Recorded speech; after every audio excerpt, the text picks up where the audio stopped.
I told my son I had already eaten. I said it softly like it was nothing, while my stomach twisted so hard it made my vision blur. I smiled and brushed his hair back and told him to lie down and close his eyes. I told him sleep was better than worrying. I told him tomorrow would be easier. I told him grown-ups could handle hunger better than kids. I told him not to bother anyone because people were tired and busy and it was late, and I believed that every word I said made me a good mother. The truth was, I had not eaten since the morning before, and my hands shook as I pulled the thin blanket around his shoulders. The cold I felt was not from the air, but from inside my body, the kind of hollow ache that made every breath feel expensive. I pressed my back against the brick wall beside the bakery and focused on breathing slowly so he would not hear how weak I sounded. The bakery lights were already dimmed and the sign had been flipped to closed. Warm air fogged the windows from the inside, and I told my son again to close his eyes. I told him everything was fine. I told him not to move. I told him not to go anywhere. I do not know how long it took before I realized he was no longer beside me. Maybe a minute, maybe less. I remember opening my eyes and feeling panic rise so fast it made me dizzy. I tried to stand and my knees nearly buckled. I reached out blindly and my fingers brushed cold air instead of his coat. Then I heard his voice coming from inside the bakery, soft and careful and far too polite for a child who should have been asleep. "Mommy has not eaten. Can you share expired bread?" I saw him through the glass, standing on his toes with both hands on the counter, his coat sleeves too short and his shoulders tight like he was bracing himself for rejection. The woman behind the counter froze with her mouth open and no sound coming out. There was a man inside too, and I noticed him because he stopped moving, one hand still on the door handle, well-dressed and clean and out of place in a night like this. He looked at my son like something inside him had cracked. I pushed myself upright and stumbled forward. I yanked the door open and the bell rang too loudly. I grabbed my son by the arm before anyone could speak and pulled him back outside into the cold. "What are you doing?" I hissed, with a voice that shook harder than my hands. "You cannot do that." He looked at me confused, not scared and not defiant. Just confused. His eyes searched my face like he was trying to understand a rule he had missed. "You said you were tired," he said. "You said not to bother people. I did not bother them." I asked, nice. Heat rushed to my face, and the shame burned hotter than the hunger. I could feel the man watching us through the glass, and I turned my body so he could not see my son anymore. "We do not ask strangers for food," I said, and my words came out sharper than I meant them to. "You never do that." My son swallowed and nodded, even as his eyes filled. "Did I do something bad, Mommy?" The question landed heavier than anything I had felt all night. He was not asking for comfort. He was asking for judgment. He needed to know if helping me had been wrong. I opened my mouth and nothing came out behind me. The bakery door opened and cold air rushed past as the man stepped outside. He did not look angry or pitying. He looked uncertain, like he was not sure if he was allowed to be there. I did not let him speak. I shook my head before he could say a word and told him we were fine and did not need anything. He hesitated and glanced at my son, then back at me and nodded once before stepping back inside. I wrapped my arms around myself and leaned against the wall as my legs would not stop shaking. My son pressed his forehead into my coat and did not cry, and that somehow hurt more than if he had, because I realized in that moment that I had taught him to be quiet and to be small. I had taught him that needing help was something shameful, and as the bakery lights went dark, I understood that the real lie I told him was not that I had already eaten the lie, was that asking for help was wrong. I built rules the way other people built homes carefully and with intention, brick by brick, rule by rule, because rules made the world feel predictable when nothing else was. I told myself we survived because of them. I told myself they kept us safe, no asking, no borrowing, no owing, no letting anyone see how close we were to falling apart. I called it dignity. I called it strength. I called it being a good mother in a country that taught you to stand on your own feet even when they were bleeding. My son learned those rules without me ever sitting him down. He learned them by watching me count. Change twice before buying milk by watching me say no thank you. Even when my hands shook by watching me smile at people who did not see us. He learned to speak softly, to apologize too quickly, to hold his hunger, like it was something shameful instead of something human. I told myself he was resilient, but what I was really teaching him was how to disappear. When the man stepped back outside the bakery again, a few minutes later, I felt my body tense, before my mind could catch up. I expected judgment or pity or questions I did not have the energy to answer. Instead, he stood a few steps away and spoke quietly, like he did not want to scare us. "I have soup inside, still hot," he said, "and some bread that was not sold today. You are welcome to it. No explanation, no conditions, no, 'Why are you here?'" My first instinct was to refuse because that was the rule. My mouth opened and the word "no" was already forming, but my son shifted beside me and I felt how light he was, how his coat barely weighed anything at all. I hated myself in that moment for noticing. I hated that a stranger had noticed too. "We are fine," I said too quickly, my voice tight. "We do not need help." The man did not argue. He nodded like he understood something deeper than my words. He looked at my son again and then back at me. "Okay," he said, but his eyes did not leave us as he stepped aside and waited. My son did not look at the man. He looked at me. His trust was complete and terrifying. I realized then that every rule I had built was something he would carry long after this night, that one day he would be a grown man who apologized for needing rest, who felt guilty for wanting warmth, who believed that survival meant silence. The cold pressed harder against us as the minutes passed and my vision swam again. My son reached for my hand and his fingers were colder than mine. That was when the rule cracked, not because of the man, not because of the food, but because my son whispered that his stomach hurt and tried to say it like it was nothing, the same way I always did. I closed my eyes and nodded once, just once, and followed the man back inside. The warmth hit me first, and I almost staggered. The smell of soup made my knees weak, and I hated myself for that too. The man set the bowls down on a small table near the window and stepped back like he was giving us space. I waited for him to ask something, anything, but he did not. My son climbed into the chair and stared at the steam rising from the bowl like it might disappear if he blinked. "Eat," I told him softly. He hesitated and looked at me. "You first, Mommy," he said, because that was another rule I had taught him without meaning to. I took a spoon and brought it to my mouth, and the warmth spread through me so fast it made my eyes burn. I swallowed and nodded. Then he ate slowly at first, and then faster, like his body finally believed it was allowed. I did not look at the man while we ate. I could feel him there, but I could not meet his eyes because accepting kindness felt like breaking something sacred. When my son finally leaned back in his chair with a small sigh that sounded almost like relief, I felt something inside me collapse.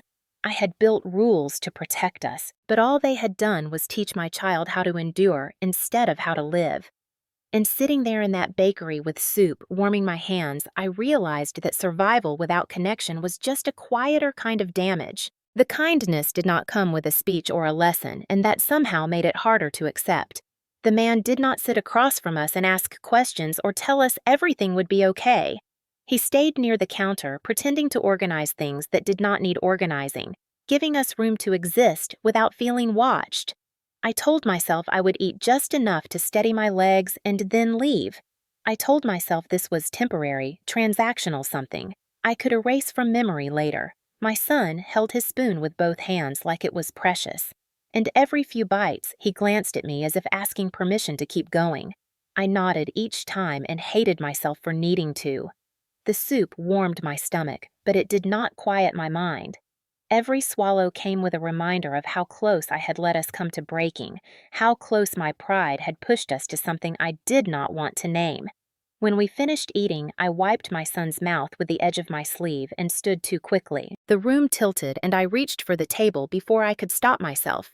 The man noticed without staring and moved closer just enough to steady the chair, not touching me, not offering an arm, just anchoring the space so I would not fall. I muttered, "Thank you," and immediately felt the urge to explain myself, to say we were usually fine, that this was a bad night, that I was not someone who took advantage. The words crowded my throat, but he did not give me an opening. Instead, he asked my son if he liked soup or sandwiches better. My son answered honestly and smiled for the first time that night. A small, careful smile like he was testing whether it was allowed. That smile undid me more than the hunger ever had, because it reminded me of who he was before the rules, before the quiet, before the nights.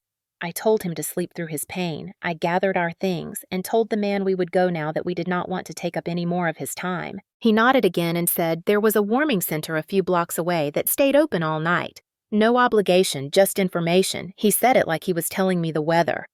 I shook my head immediately. The rule flared back to life. We do not stay where we are, not invited. We do not accept help that creates expectation.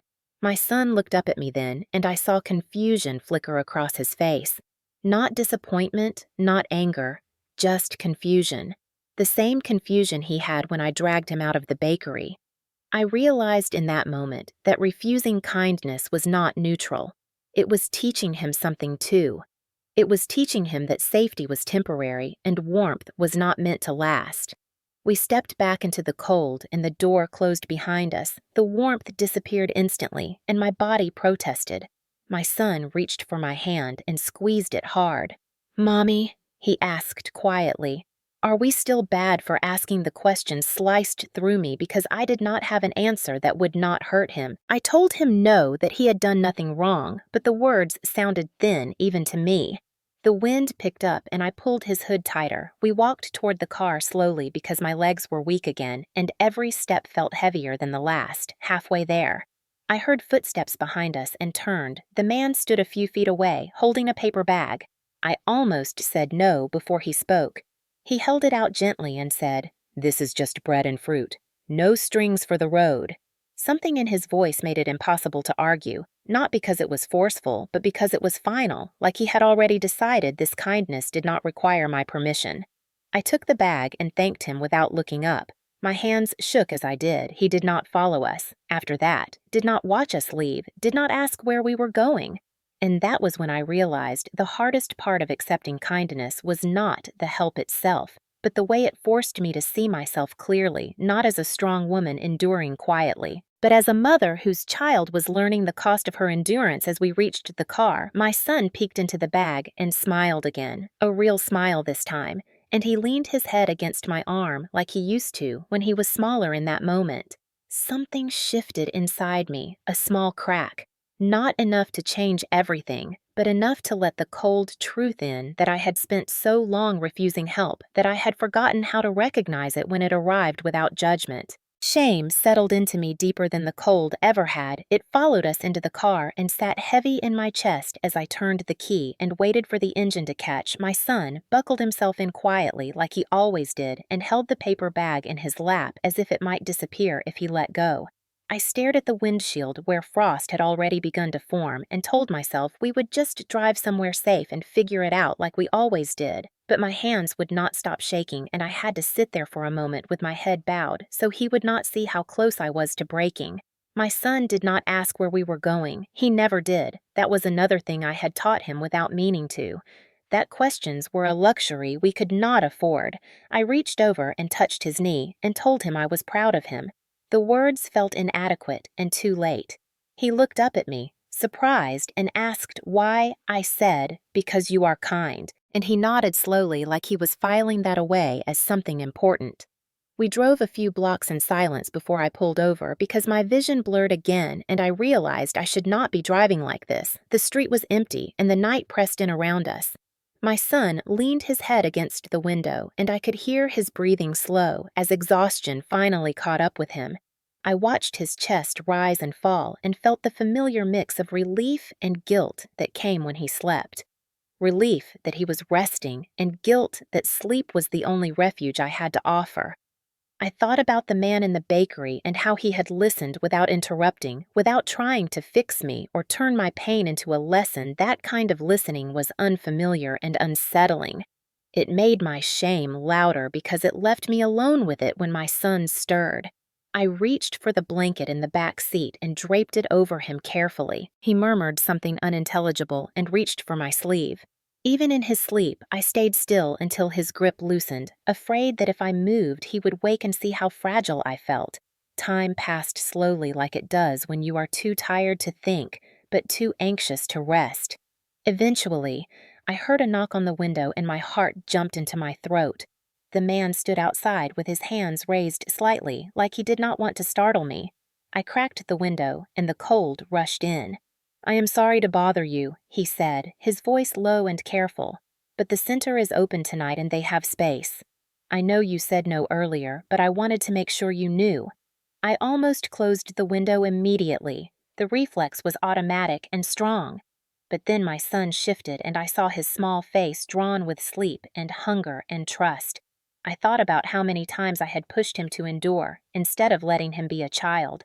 I nodded once, just once, and followed the man in my car to the warming center. The building was plain and brightly lit, and the parking lot was half full. Inside, there were people of all ages wrapped in coats and blankets. Volunteers moved quietly, offering coffee and checking names off a list. No one stared at us when we walked in. No one asked for explanations. That normalcy made my throat tighten. My son clutched my hand and whispered that it was warm. I nodded and squeezed his fingers. The man spoke briefly with a volunteer and then turned back to us and said we could stay as long as we needed. I thanked him again and meant it.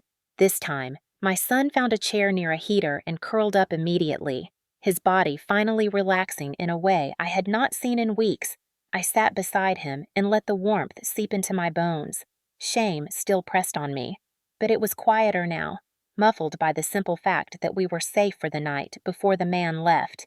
He placed his coat gently over my son without asking. I watched him do it and did not stop him. That felt like a small victory and a small surrender all at once. As my son slept and the room hummed softly around us, I realized that hunger had been loud, but shame had been louder.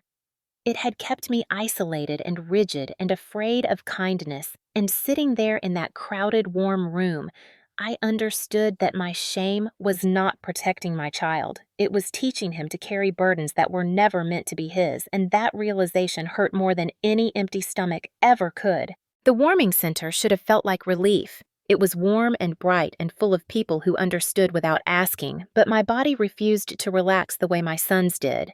He curled into the chair near the heater like he had finally reached land after swimming too long. His shoulders dropped and his breathing evened out while I sat upright listening to every sound as if danger might still arrive unannounced. The room smelled like coffee and detergent and something faintly medicinal. Folding chairs lined the walls, and volunteers moved quietly between them, offering blankets and murmured instructions. No one looked at us twice, and that anonymity felt strange. I was used to being noticed or ignored, not simply allowed to exist. The man stayed only long enough to make sure we were settled. He spoke with a volunteer and pointed us out, then returned and told me there was soup again. If my son woke hungry in restrooms down the hall if we needed them, his voice stayed neutral as if he were explaining a bus schedule, not rescuing us from the cold. I nodded and thanked him and watched as he pulled on his coat. Part of me wanted him gone so I could pretend this safety had nothing to do with him. Another part wanted him to stay because his presence anchored the night when he left. The door closed softly behind him and the room returned to its steady hum. I felt the old unease creep back in safety. Without ownership made me nervous. I walked my eyes around the room, counting exits and people and possible problems. An older woman across from us smiled briefly and then looked away. A man near the wall snored softly. A child coughed in their sleep. Nothing was wrong, and that made my mind search harder for what could be. My son stirred and opened his eyes just enough to smile at me. "Mommy, it is warm," he whispered like it was a secret. I smiled back and brushed his hair from his forehead. "Yes, it is," I said, and felt the lie hidden inside those words. Warmth did not mean trust to me. Warmth had always been temporary. I stayed awake while he slept because staying awake was another rule. Rest came after safety was guaranteed, and safety was never guaranteed.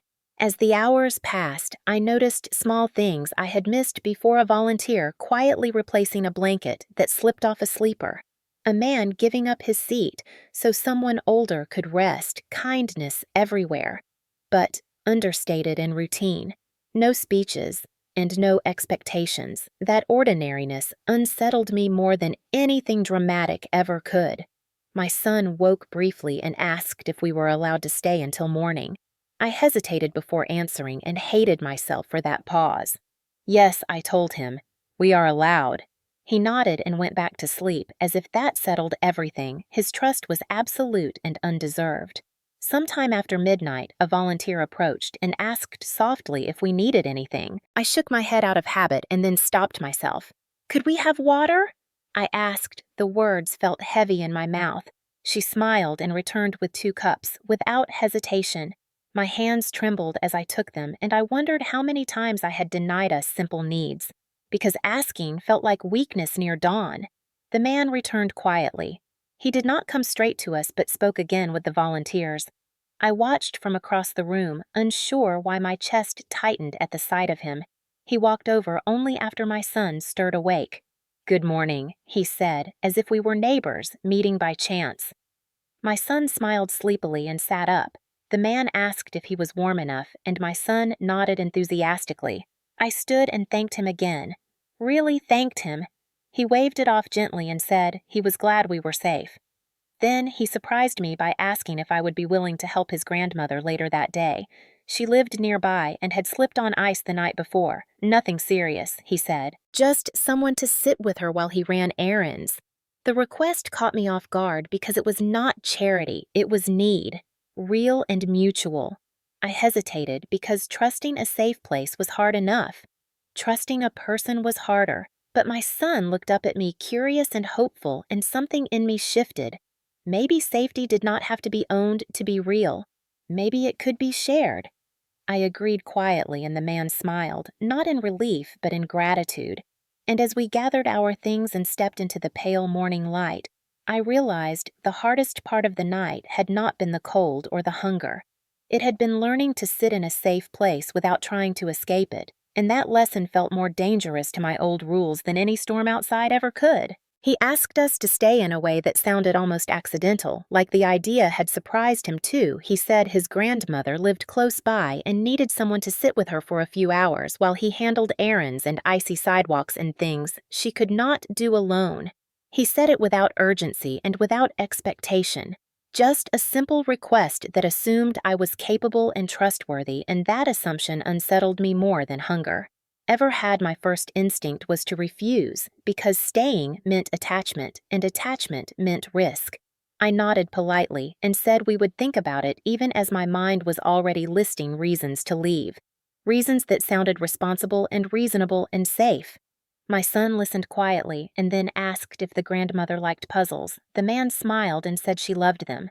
My son nodded seriously. Like this information mattered, like it was a responsibility he was considering, and that frightened me because I saw how quickly he was ready to belong somewhere. We walked out into the morning cold, and the town looked different in daylight, smaller and more exposed. The snow glittered, and the sidewalks were slick, and the air smelled clean.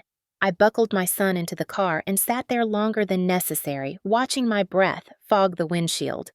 The man waited a respectful distance away and pretended to check his phone, giving me space to decide. I told myself leaving was the right thing to do, that staying even a little longer would confuse my son, that we could not accept help, that blurred lines, that I had to teach him independence, even when it hurt. I started the engine and the sound felt loud in the quiet street. The man looked up and met my eyes. He did not plead or question. He simply nodded once, like he understood refusal too. That made it harder. My son watched him through the window and then turned to me. "Mommy," he said softly, "is staying bad?" The question pressed against my chest because it echoed the one he had asked the night before. Did I do something bad? I swallowed and told him no, staying was not bad, but sometimes people needed to go their own way. He accepted that answer the way he always did, without argument, and that acceptance felt like a failure on my part. We drove away slowly, and I felt the pull of the town fade behind us. My son fell quiet and stared out the window, and I wondered how many times he had done that without me noticing. How many times he had adjusted his expectations to fit my rules a few blocks away. I pulled over again because my hands were shaking and my heart felt tight. I leaned forward and pressed my forehead to the steering wheel and told myself to breathe. My son reached forward and touched my arm. "Mommy," he said, "I think the grandmother might be lonely." The words were simple and devastating because they showed me what he had learned from the night. Not that asking was wrong, but that people hurt quietly. I realized then that saying no had not protected us. It had only delayed a choice I was afraid to make. I turned the car around before I could overthink it, but when we reached the street again, the man was gone, his car already pulling away in the distance. Panic flared sharp and sudden, not because we needed him, but because I had wanted the chance to say yes on my own terms. We drove to the address he had mentioned and parked across the street, unsure if we should knock. My son held the puzzle he had taken from the center and looked up at me with quiet hope. I sat there torn between the safety of leaving and the risk of staying. I thought about my rules and how they had kept us alive, but also alone. I thought about the warmth of the center and the ordinariness of kindness and the way my son had smiled when he felt allowed to rest. I knocked. The door opened slowly and an older woman peered out with careful eyes and a cane braced against her side. She smiled when she saw my son and asked if we were the puzzle helpers. My son nodded eagerly and stepped inside. Without fear, I followed more slowly and felt the weight of my decision settle. Staying was not a rescue or a promise. It was a choice to be present, and even as part of me wanted to run, I knew that saying no again would cost my son something I could not replace. I stayed, and that scared me more than the cold ever had. The coldest night of that winter was not the one we spent outside the bakery or the one we slept in the car with frost creeping across the windshield. It was the night I finally admitted to myself that I had failed my son, not through neglect or cruelty, but through fear, disguised as strength. The grandmother's house was small and warm and smelled faintly of tea and old books. She moved slowly with careful steps and apologized too often for needing help. And each apology landed in me like a mirror I did not want to face. My son sat on the floor immediately and opened the puzzle box, as if this was the most natural place in the world to be. The grandmother watched him with a soft smile and told me he reminded her of someone she used to know. I nodded politely, but my chest tightened because I knew who she meant, even if she did not say it. The hours passed quietly as I made tea and helped her settle on the couch. She told stories in fragments, and I listened without interrupting because listening had become something I was learning how to do. My son laughed once when a puzzle piece finally fit, and that sound startled me with how rare it had become. Evening fell quickly, and the sky darkened and the temperature dropped again. The grandmother insisted we stay for dinner, and I tried to refuse out of habit, but my son looked at me and I stopped myself. We ate simply and talked about nothing important and everything important at once. When the man finally returned, he thanked us and apologized for being gone so long. His gratitude felt sincere and uncomfortable because it placed value on what I had given instead of what I had taken. We prepared to leave, and he asked gently if we had somewhere warm to go.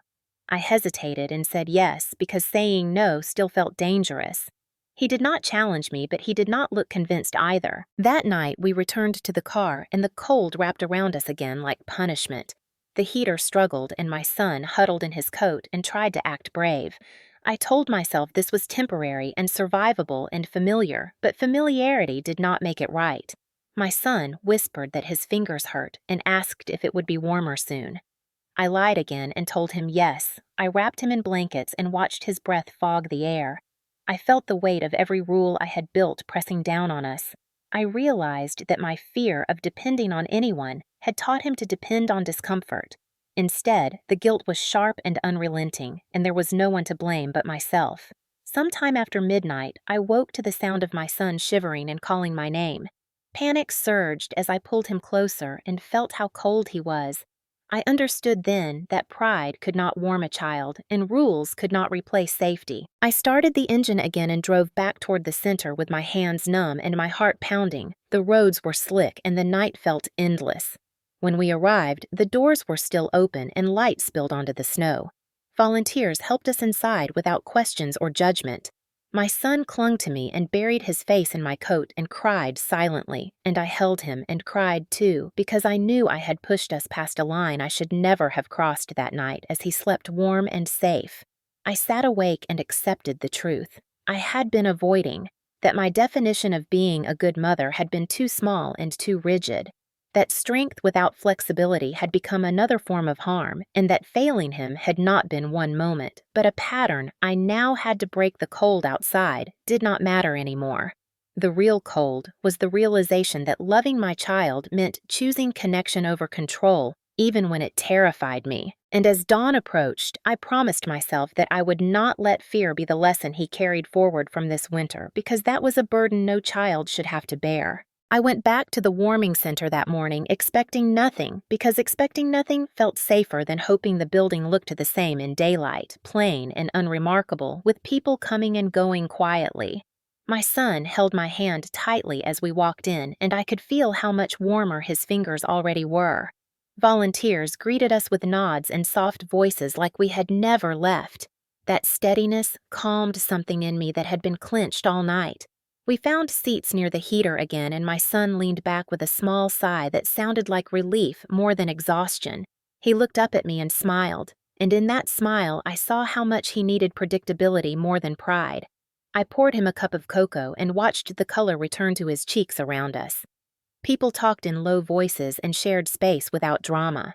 It was not kindness that demanded gratitude. It was kindness that functioned like infrastructure, reliable and quiet and present, whether you noticed or not. I realized then how much energy I had wasted resisting places like this simply because they did not belong to me. The man arrived a little later, carrying a bag of groceries and a look of surprise that softened when he saw us. He did not ask why we were back, and I did not explain. We exchanged a brief nod, like two people acknowledging the same weather. He asked my son if the puzzle had been finished, and my son nodded proudly and said, "The corner pieces were hardest." The man laughed softly and said, "They always were." That small, ordinary exchange mattered more to me than any promise ever could. We ate breakfast together at long tables with other people, and for the first time in weeks, I did not feel like we were being watched or measured. My son talked more than he had in days, telling a volunteer about his favorite cereal and asking another person if they liked dogs.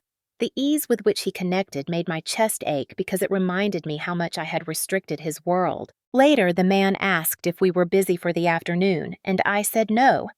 Before my fear could answer for me, he explained that his grandmother needed someone to sit with her again while he worked on clearing ice from her driveway and running errands. This time, his request felt different because I was choosing it freely instead of reacting. I agreed and followed him to the house with a steadiness I did not know I had. The grandmother greeted us with the same gentle smile and asked my son if he had brought the puzzle back. He did and sat beside her, showing her the finished picture, piece by piece. She watched him with a tenderness that felt earned, not assumed. I sat at the table with a cup of tea and felt something unfamiliar settle in me, a sense of usefulness that did not require performance. As the hours passed, the house filled with simple sounds, the ticking of a clock, the kettle warming the quiet conversation of someone who had lived long enough to understand patience. The man came and went, carrying salt and groceries and checking on his grandmother with a care that was practiced and unshowy watching him. I saw the outline of someone who had learned responsibility early and carried it carefully when evening came. He asked if we would stay for dinner, and this time I did not search for reasons to say no. We ate together and talked about ordinary things, weather and roads and favorite foods. My son laughed and leaned against my side, and I felt a loosening inside me that had nothing to do with fullness when it was time to leave. The man asked if we had somewhere warm to go, and I hesitated honestly before answering that we would return to the center. He nodded and said that made sense, then surprised me by offering to drive us back so we would not have to face the icy roads again. I accepted without apology on the ride. My son fell asleep against my shoulder, and I watched the town lights pass by and realized that I was not waiting for rescue anymore. I was allowing support to exist alongside my independence when we arrived, and the man wished us good night. I felt gratitude that was calm instead of desperate. I went to bed that night expecting nothing more than rest and safety, and that was enough because for the first time since winter began, I understood that expecting nothing did not mean receiving nothing. It meant being open to what was already there. The truth came out quietly, the way real things usually do not. With a revelation, but with a sentence spoken almost in passing, the grandmother and I were sitting at the small kitchen table while my son colored beside us and the man cleared dishes at the sink.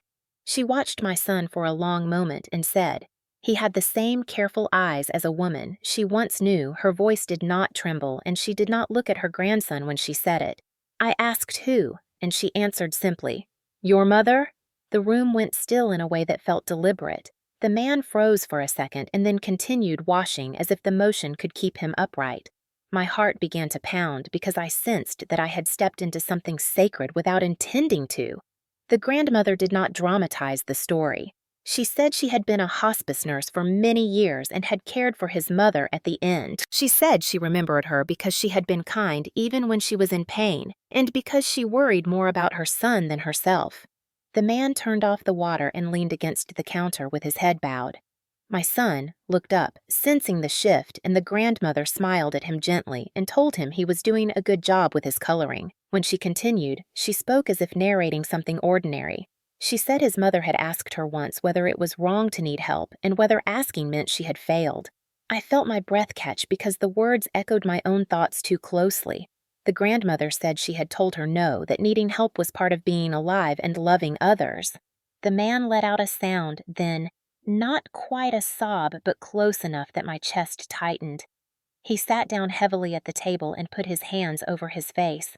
I had not seen him cry before, and something in me understood that this moment did not belong to me, but that I was allowed to witness it. My son walked over and stood beside him without fear and placed his small hand on the man's arm. "Are you sad?" he asked softly. The man nodded and said yes a little.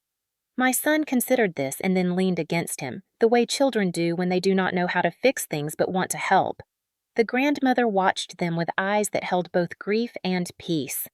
She said his mother had trusted her with things she could not say to family and that she had carried those words quietly all these years. She looked at him then and said, "Your mother would be glad you did not forget how to care." The man lifted his head and met her eyes, and for the first time I saw how much he had been carrying alone. The room felt smaller and warmer, as if grief had folded us closer together. I felt tears on my own cheeks and did not wipe them away because this was not my pain, but it resonated with mine. I thought about how my son had asked for expired bread and how that small act had opened a door to all of this. The grandmother reached across the table and took my hand without ceremony and said, "You remind me of her, too. Not in what you have lost, but in how hard you try." The words undid me because they named something I had never allowed myself to see. The man took a breath and said thank you to his grandmother in a voice that sounded steadier than I expected later when my son fell asleep on the couch. The man and I sat quietly with cups of tea, growing cold between us. He told me his mother had been strong and tired and afraid of being a burden. He said he had spent years trying to be the opposite and had ended up alone anyway. I listened without trying to fix him because I had learned how much that mattered. When he finished, he looked at me and said, "You did not have to stay for this." I answered honestly that I wanted to because witnessing grief did not weaken me, it connected me.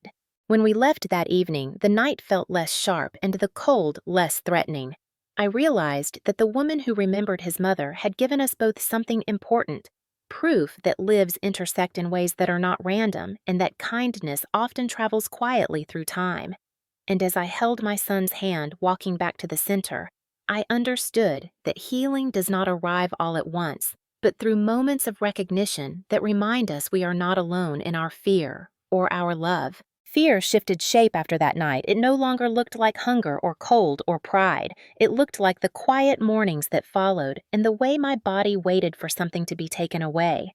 I woke before my son and lay still, listening to his breathing and wondering how long this calm would last.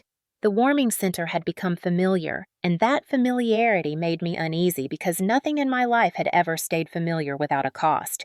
My son woke smiling and asked if we could see the grandmother again, and I said yes, without hesitation. Surprising both of us, the days took on a gentle rhythm that felt borrowed: mornings at the center, afternoons at the small house, evenings returning to safety. No promises were made, and none were asked for. That was both comforting and frightening. The man moved through his days with quiet competence and an attentiveness that did not intrude. He checked in without hovering and listened without interrogating. I found myself watching him in small moments, the way he adjusted his grandmother's blanket, the way he waited for my son to finish speaking. Even when the story wandered, those details mattered because they suggested care that was practiced, not performative. One afternoon, my son fell asleep on the couch with his head resting against the man's leg while he read. The sight of it made my chest tighten because it felt intimate and temporary. At the same time, I told myself to move him, but did not. When the man noticed, he asked quietly if it was all right, and I nodded.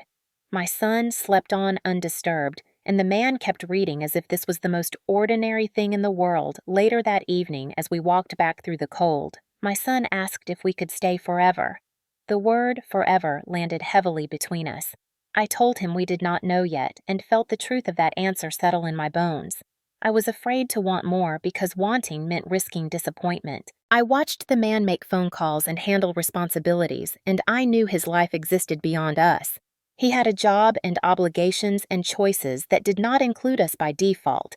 That awareness sharpened my fear one night as my son slept. I sat alone and imagined leaving town quietly and starting over somewhere else where my heart would not be pulled in directions I could not control. The thought brought relief and grief in equal measure. The next morning, the man asked if we would like to stay for breakfast at the house, instead of returning to the center. I hesitated and then agreed as we ate. He spoke about ordinary plans, errands to run, work to finish, and I listened for signs of ending. Every word felt like a potential goodbye when he left the table to take a call. I felt my chest tighten and realized how much I had come to rely on the stability he provided without asking my son. Followed him into the hallway, and I overheard him ask if the man would be gone long. The man answered honestly and said he would be back soon. The simplicity of that promise nearly broke me later as we cleaned up together. I admitted quietly that I was afraid this would end. The man did not reassure me or dismiss the fear. He said endings were always possible, but that did not make beginnings meaningless. His answer stayed with me because it respected my fear instead of trying to erase it that night. My son slept between us on the couch while a movie played softly, his small body warm and heavy with trust. I watched him and felt love and terror intertwined. I understood then that fear of loss was the price of connection, and that avoiding it had cost me more than I wanted to admit. As I drifted to sleep, I told myself that even if this ended, it had already changed us, and that truth was both frightening and liberating because it meant I could no longer pretend that isolation was the safest choice, not when connection had shown me another way to live. Leaving would have been easier because it would have followed every rule I ever built to survive. Pack quietly, thank no one, owe nothing. Disappear before attachment turned into loss. I felt that instinct rise the morning I woke to messages on my phone about an old job opportunity in another county. Nothing glamorous, but stable, predictable, distant, the kind of option that once would have felt like rescue. I stared at the screen while my son ate breakfast at the table, humming softly, unaware that his entire world could be uprooted again by a decision made in silence. The man noticed my distraction and asked gently if everything was all right. I told him the truth because I was tired of lying. I told him leaving would solve many problems and create fewer questions. He listened without interrupting, and when I finished, he said he understood not in a way that tried to influence me, but in a way that respected the weight of the choice that made it harder, not easier. Because if he had begged or argued, I could have dismissed him, but he did. Neither. Later that day, my son asked if we were going back to the car, and I hesitated too long before answering. His face changed, not dramatically, but subtly, the way children's faces do when they sense instability returning. He nodded and said, "Okay," and that quiet acceptance cut deeper than any protest that evening. As we walked through town, I noticed how my son waved at people he recognized. Now, volunteers, neighbors, the grandmother, small connections he had formed without me noticing. I realized leaving would not just be about safety, it would be about tearing him away from something that had begun to anchor him. The man walked beside us carrying groceries and speaking about ordinary things, and I understood that he too was standing at a crossroads. He could return fully to his old life with no complications, no emotional risk, no responsibility beyond himself and his grandmother. The ease of that option mirrored my own, that symmetry mattered because it meant neither of us was trapped. We were choosing to stay present day by day. That night after my son fell asleep, I sat alone with the man in the quiet living room. The grandmother asleep upstairs, the house settled around us. I told him leaving would be easier, and he nodded. Then he said something that surprised me. He said staying would be braver. Not because it promised happiness, but because it required honesty. Honesty about fear and desire and uncertainty. I realized then that I had spent years equating strength with endurance and weakness with need, but the courage I was being asked to show now was different. It was the courage to be seen. The next morning, my son climbed into my lap and asked if we had to go. I looked at him and for the first time did not give a careful answer. I told him I did not know yet, but that he did not have to be lonely anymore. The words came from him, not me, a phrase he had heard and remembered and chosen to give back. His small hand rested on my chest as if to steady my heart. Later, the man told me he had postponed returning to his old schedule. Not indefinitely, but long enough to see what staying might mean. He did not frame it as sacrifice, just as choice. That distinction mattered because it left room for both of us to step back if needed. I spent the day weighing options that once would have felt clear and now felt blurred. Every practical argument favored leaving, but every emotional truth pulled me toward staying. That tension was exhausting and illuminating because it showed me how much I had changed. I was no longer choosing only survival. I was choosing the kind of life I wanted my son to witness, a life where connection was not treated as a liability by evening. I had not made a final decision, but I felt something settle inside me, a willingness to choose people over patterns. When the man asked what I needed, I said time. And he said time was something we could give each other without promises that night, as I watched my son sleep peacefully in a warm bed surrounded by people who cared. I knew leaving would have been easier, but ease had never brought us peace. And for the first time, I was ready to choose the harder path. Not because it guaranteed happiness, but because it allowed hope to exist alongside fear instead of being shut out by it. A year later, nothing about our life looked like a miracle. From the outside, there were no dramatic transformations, no sudden wealth, no perfect resolutions, just a series of ordinary days stitched together by decisions we kept choosing to make slowly and deliberately. We stayed in town not because it solved everything, but because it gave us room to breathe. My son started school at the local elementary, small classrooms, aging textbooks, teachers who knew his name and asked about his drawings. He learned how to raise his hand instead of shrinking into silence, and every afternoon he ran out the doors looking for familiar faces. Sometimes mine, sometimes the man's, sometimes his grandmother waving from the bench. The man adjusted his life in ways that were subtle but meaningful. Fewer trips away, more evenings, home responsibilities redistributed instead of abandoned. He did not frame it as giving something up. He framed it as choosing what mattered most now. His grandmother grew weaker with time, but stronger in spirit. She insisted on teaching my son card games and stories and let him help with small tasks that made him feel important. She told me once that family was not something you fell into, but something you practiced. That sentence stayed with me because that was exactly what we were doing. Practicing some days were awkward. We stumbled over roles and expectations. We had disagreements about boundaries and fears that surfaced unexpectedly. There were moments when I pulled back out of habit and moments when he hesitated out of caution, but we learned to talk instead of retreat to name fears without letting them dictate our actions. My son became the quiet center of it all, not demanding or clinging, just present. He called the man by his name at first, and then one day slipped and called him something closer, testing the sound of it. The man did not correct him or celebrate. He simply smiled and kept going. That restraint mattered, because it showed respect for the pace we were setting the family. We became was built through shared routines, grocery shopping on Sundays, community dinners, doctor appointments, school meetings, small holidays that were more about warmth than tradition. I started working again part-time at first, and then more steadily. Not because I was fixed, but because I was supported. Support changed what was possible, not by removing struggle, but by making it shared one winter evening as snow fell outside, the same way it had the night everything began. We sat together around the table, eating a simple meal. My son talking about his day, the grandmother listening with half-closed eyes, the man meeting my gaze across the table. I realized how far we had come. Without fanfare, there was no moment where we declared ourselves a family.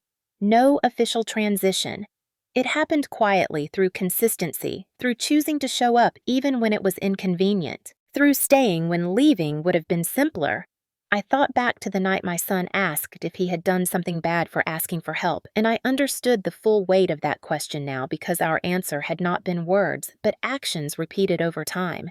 We showed him that asking for help could lead to connection, not shame, that dignity was not lost by need, that family could be chosen without replacing what was lost. 1 year later, I no longer feared the ending of things the same way because I had learned that impermanence did not erase meaning. The family we chose was not perfect or guaranteed, but it was real, grounded, and alive. And on that ordinary night, as we cleaned up together and my son laughed over something small, I knew that whatever the future held, we had already built something worth staying for. Not all at once, not loudly, but slowly with intention and with love that grew not from rescue or obligation, but from choice, made again and again. This story did not end when the lights dimmed or when the snow settled quietly outside the window, because stories like this never really end. They pause, waiting for someone watching to realize they are already inside them. Maybe you recognized yourself in the mother who learned to lie to survive, or in the child who learned to ask for help before he learned shame, or in the quiet man who carried loss so carefully that no one noticed the weight of it, until kindness cracked him open. And if any of that felt familiar, then this was never just a story. You watched. It was a mirror. You were brave enough to look into, because life rarely changes in loud moments. It changes in the small ones. We almost dismiss the night you choose not to walk away, the morning you stay, even though leaving would be easier the moment you let someone help you without apologizing for needing it. This story is not about being saved. It is about choosing connection over isolation again and again, even when fear tells you not to. And maybe right now you are at a crossroads that looks ordinary on the surface but feels heavy in your chest. Maybe you are tired of being strong in silence, tired of telling yourself you are fine, when what you really need is rest or warmth or to be seen without explanation. If that is you, then stay here a little longer, because this channel is not about perfect endings or dramatic rescues. It is about the slow work of becoming human again, about families chosen not by blood but by courage, about dignity that survives, hunger, loss, regret, and time. Every story you find here is built for people who have lived long enough to know that real healing is quiet, that love often arrives disguised as inconvenience, and that the bravest thing a person can do is admit they cannot do everything alone anymore. If this story stirred something you thought had gone quiet, let that matter. Do not scroll past it or dismiss it as coincidence, because the stories we return to are usually the ones that are trying to teach us something we are finally ready to hear.